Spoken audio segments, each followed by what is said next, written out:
Welcome.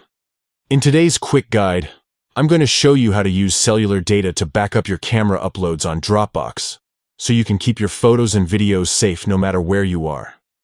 This is especially useful when you're on the go and don't have access to Wi-Fi but still want your memories backed up securely. First, open the Dropbox app on your phone. Once you're inside, look for the Camera Uploads section. This is where all the photos and videos from your device are automatically collected and uploaded to your Dropbox storage. Next, head straight to the Settings menu. You can find this by tapping on the gear icon or the menu button, depending on your device. Now, within Settings, find the option labeled Camera Uploads.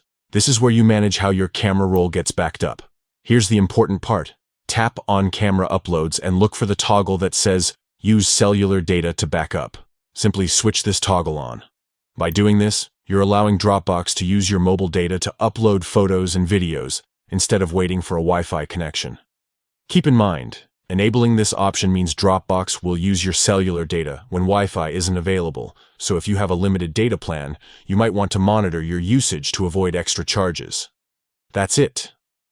Now your photos and videos will back up continuously, whether you're connected to Wi-Fi or cellular data, giving you the flexibility to protect your memories anytime and anywhere. If you ever want to save your data, you can come back into the settings and turn off this option to restrict uploads to Wi-Fi only. Thanks for watching.